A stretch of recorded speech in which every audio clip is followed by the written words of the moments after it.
আছে। আমি দাবি করব সরকারের বিভিন্ন মাধ্যমের কর্মী আমি প্রত্যেকেরই আপনার যে কাঙ্ক্ষিত নেত্রকোনা যে অনিন্দ সৌন্দর্যের যে এইটা ঠিক আছে, এটা নিয়ে আমরা যদি কাজ করি আমরাই করতে পারবো।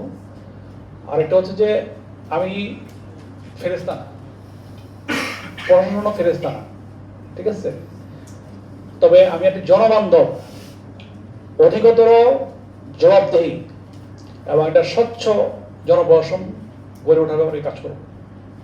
আমার কাজ হচ্ছে যে আপনাদেরকে ইমপ্রেশন দেওয়া যে এই প্রশাসন জনবান্ধব, এই প্রশাসন স্বচ্ছতার জন্য কাজ করতেছে এবং এই প্রশাসনের একটা জবাবদিহিতা আছে। এখন পিরিয়ড হোক রেগুলার বা হেভি, প্রয়োজন মতো কনফিডেন্স আছে রেডি। প্লে উইথ কনফিডেন্স, সেটা নিয়ে আমরা কাজ করব এবং আমরা আশা করি যে আমরা এই মাধ্যমে এই তিনটা যদি ক্রাইটেরিয়া আমরা ফিল আপ করতে পারি, আমরা কিছু কাঙ্ক্ষিত ইম্প্যাক্ট বা ফল আমরা আসবে। আমাকে আপনারা অনেকগুলো পয়েন্ট দিয়েছেন, আমি সেগুলো রিপিট করতেছি না। এই পয়েন্টগুলো আগের যে মিটিং ছিল সেখানে এগুলো চলে আসছে। আমরা এগুলো নিয়ে খুব দ্রুতই কাজ করব। তবে কিছু অ্যাকশন আছে যে স্বল্পমেয়াদে আমি সলভ করতে পারবো, 7 দিনে, 1 দিনে, 24 ঘন্টায় করা যায়। আবার কিছু অ্যাকশন আছে যে আমাকে 180 দিন একটা টার্ম নিতে হবে। আবার কিছু অ্যাকশন আছে যে এটা 5 ইয়ার্স মেয়াদে কাজ করবে। এটা এটা এই চেয়ারের কাজ না, মানে এই এক ব্যক্তি হিসেবে কাজ হবে না। এটা হচ্ছে যে লং টার্মে যারা জনপ্রতিনিধি থাকবেন, 5 ইয়ার্স পার্লামেন্ট থাকবেন, তাদের সাথে যাতে আমাদের একটা সমন্বয় থাকে। তো আমি একটা অ্যাকশন প্ল্যান রেডি করবো, যাতে স্বল্প মেয়াদে যেগুলো আমরা দ্রুত সমাধান করবো, যেগুলো মধ্যমেয়াদী 6 মাস বা 3 বছর 2 বছরের মধ্যে কাজ হবে সেগুলো আমি কাজ করবে তারা। আর একটা হচ্ছে লং টার্ম 5 ইয়ার্স। তো যদি আমরা সবাই মিলে কাজ করি, আমরা আশা করি যে নেত্রকোনাকে আমরা একটা পকেট ডিস্ট্রিক্ট না, সম্ভাবনার একটা অফুরন্ত জায়গা হিসেবে আমরা ব্র্যান্ডিং করতে পারবো। আমরা বলতে পারবো যে just come and see the beauty. ঠিক আছে, আমি কয়েকটা ভিজিটে গিয়েছিলাম, তার মধ্যে আমি একটা স্কুলে গিয়েছিলাম, 2টা আমি স্পটে গিয়েছিলাম।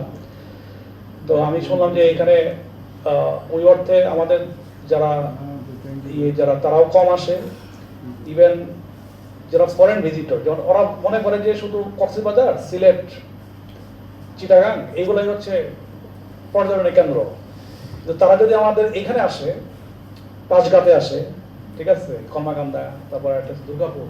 এখন পিরিয়ড হোক রেগুলার বা হেভি, প্রয়োজন মতো কনফিডেন্স আছে রেডি। Play with confidence. তারপরে ইভেন যে খালিয়াজড়ি অফুরন্ত একটা, মানে এটা তো বিউটি, তো আমি এখনো যাই নাই, বাট ভিডিও দেখছি কয়েকটা। তো বিদেশিদের যদি আমরা এগুলো দেখাতে পারি ফরেন গেস্টদেরকে, তারা তো মনে হয় যে না, এটা তো আরেকটা জায়গা।